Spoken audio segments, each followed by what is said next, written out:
Halo guys, assalamualaikum warahmatullahi wabarakatuh. Apa kabar? Semoga teman-teman dalam keadaan sehat walafiat. Salam buat teman-teman di rumah. Salam sepak bola. Kenalkan gue aja, gue si netizen yang suka membahas bola. Ya, kemarin malam sudah di-announce ya teman-teman, 23 pemain yang akan berlaga di SEA Games nanti. Dimana kalau melihat komposisi pemain, gue heran ya kenapa Pak Erick Thohir menargetkan perak, padahal skuad ini sangat possible sih menurut gue untuk dapat medali emas ya. Karena kalau melihat kekuatan yang ada, kita benar-benar tampil bisa gue bilang dengan 80% kekuatan yang kita punya. Kalau bicara skuad terbaik dari U23 itu mungkin kalau dari skuad yang sudah di-announce ya, kalian juga mungkin udah lihat di akunnya Timnas Indonesia, itu cuma kurang Justin Hubner sama Tim Geispen. Bahkan pemain sekaliber Marcelino pun dipanggil ya. Jadi kalau bicara U23 mungkin ada 3 pemain ya yang sebenarnya secara level sudah sangat layak untuk ada di level senior, yaitu Marcelino, Ivar Jenner, dan Mauro Zylstra, dan tiga-tiganya dipanggil ya. Makanya harusnya 3 pemain ini bisa memberikan nilai tambah yang sangat banyak untuk U23 nanti. Ya kalau bicara SEA Games nanti ternyata akan ada perubahan ya teman-teman, di mana Kamboja yang memilih untuk mengundurkan diri ya, membuat tim C ya, dari Timnas Indonesia, grup dari Timnas Indonesia yang tadinya berisikan 4 orang itu menjadi tiga tim ya, menjadi 3 tim, berisikan 4 tim sekarang menjadi 3 tim, karena Singapura yang awalnya berada di grup C itu pindah ke grup A, sehingga grup A menjadi 3 tim, grup B 3 tim, grup C 3 tim, dan akan diambil 4 tim terbaik, di mana 3 itu pemuncak grup dan 1 adalah runner up terbaik ya. Jadi 3 pemuncak grup dan 1 runner up terbaik. Dan apakah Indonesia possible untuk lolos dari fase grup? Tentu saja sangat possible ya, melihat kekuatan ya tim kita, Myanmar, isinya Filipina, itu harusnya sangat mudah untuk kita untuk lolos sebagai juara grup. Melihat dari 23 pemain yang dipanggil, terlihat ada Cahya Supriyadi ya. Nama-namanya nih rata-rata sebenarnya sudah berpengalaman ya semuanya. Bahkan ini mungkin lebih dari 50%-nya adalah skuadnya Sintayong di Piala AFF 2023 yang lalu. Ya, atau 2024 yang lalu ya, bukan 2023 ya. 2024 yang lalu. Lebih dari 50% ya, nama-nama kayak Kadek Arel, Dodi Tripamungkas gitu ya. Kemudian Zanadin Faris gitu ya. Ini kan pemain-pemain yang dipanggil Sintayong di Piala AFF kemarin, artinya mereka sudah mencicipi tekanan di level senior. Rafael Strike, ada Mauro Zylstra, ada Marcelino Ferdinand gitu ya. Mungkin nama-nama yang mungkin belum menyentuh level senior itu kan paling Ahmad Arjuna gitu ya, Raihan Hanan mungkin ya, yang masih belum mendapat caps di Timnas Indonesia senior. Tapi lebih dari 50% ini sudah berpengalaman di Timnas senior. Artinya ya secara tekanan harusnya SEA Games ini udah menjadi makanan banget buat mereka harusnya ya. Dan kalau melihat 2 uji coba yang kemarin, dimana ya PSSI kan memberikan lawan Mali U23 ya kepada Indra Safri. Kemarin gue sempat bilang ya, kalau melihat dari permainan kayaknya Vietnam bakal lebih unggul dibanding Indonesia, karena Vietnam generasi baru. Gue cukup mes melihat mainnya mereka. Tapi melihat komposisi pemain di mana Marcelino ternyata dipanggil, gue sekarang lebih menjagokan Timnas Indonesia sekarang. Karena Marcelino ini nilai tambahnya sangat banyak. Iya, Marcelino ini nilai tambahnya sangat banyak. Kalau berkaca dari SEA Games yang lalu pun, pemain yang paling memberikan impact kenapa Indonesia bisa juara SEA Games itu Marcelino Ferdinand. Itu Marcelino masih umur 19 tahun. Bayangkan sekarang dia sudah 21 tahun. Dia sudah punya pengalaman di Liga 2 Inggris. Ya, dia sudah banyak sekali pengalamannya di timnas senior. Harusnya SEA Games ini ya makanan empuk lah buat Marcelino ya.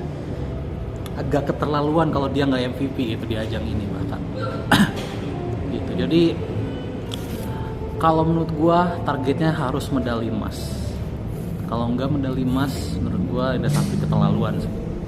Ini pemainnya kalau bisa gue bandingkan dengan 2 tahun yang lalu, ya ini kalau tahun lalu itu gue nilai 85, sekarang tuh 95 squadnya. Sekarang jauh lebih gila jujur squadnya. Cuma memang gue harus akui timnya tidak balance guys. Depannya terlalu OP menurut gue, ya terlalu kuat lini depannya. Lini tengah ada Jenner, tapi lini belakangnya menurut gue agak kurang sih. Gue tadinya berharap banyak pada Dion Max ya, karena Dion Max juga kan dipanggil ya sekarang ya. Tapi ternyata setelah gue melihat mainnya ya di kualifikasi AFC kemarin, kemudian di uji coba kemarin, Dion Max ini ternyata tidak di level yang gue harapkan. Dia masih terlalu mentah pemain ini.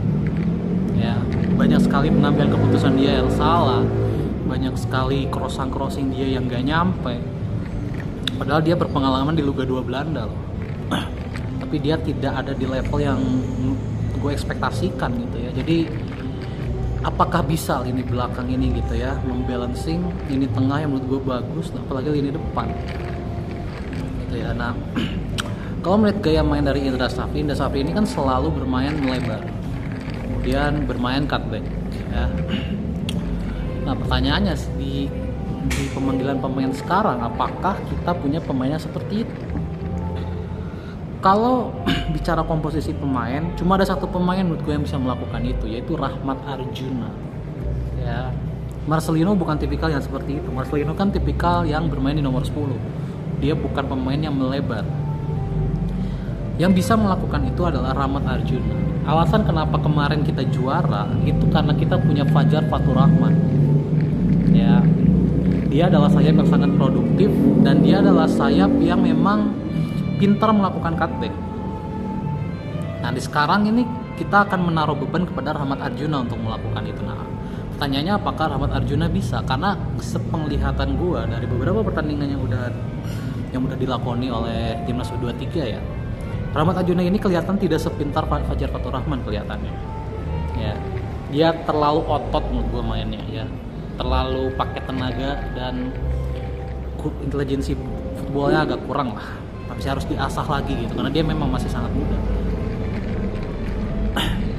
Ataukah Indra Safri akan rigid mainnya, akan ke tengah gitu? Apakah akan bermain dengan 4-4-2 ataukah akan tetap memaksakan dengan 4-3-3? Nah ini yang menarik yang akan kita tunggu. Oke? Jadi kalau bicara starting 11 terbaik mungkin yang ada gitu ya. Kiper mungkin Cahya Supriyadi pasti gua rasa. Di tengahnya Kadek Arel dan Dion Max gua rasa, atau Muhammad Ferrari. Tapi kayaknya Dion Max akan diberi kesempatan ya, akan kelihatan dari kalau musuhnya. Kiri ada Doni Tri Pamungkas. Kemudian di kanan tidak ada Alvarez Buffon ya. Alvarez Buffon tidak dipanggil. Berarti harusnya Frankie Misa bisa sih ditaruh di situ meskipun dia back kiri ya. Di tengahnya Tony Firmansyah, Ivar Jenner dan Raihan Hanan bisa ditaruh di situ.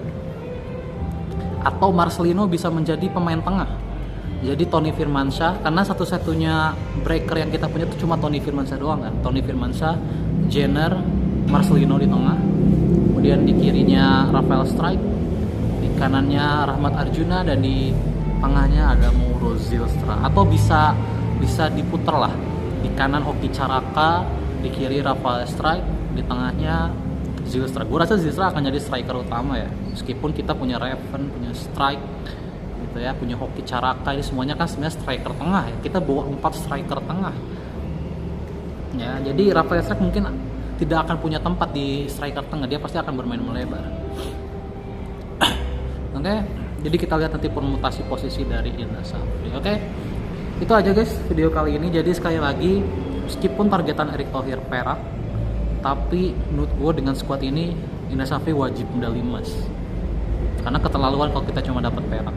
Ini squadnya udah squad yang meskipun cuma 80% ya, tanpa Hapner, tanpa Geispen, tapi squad ini masih levelnya menurut gue masih di atas lah dari tim-tim Asia Tenggara lainnya, gue rasa.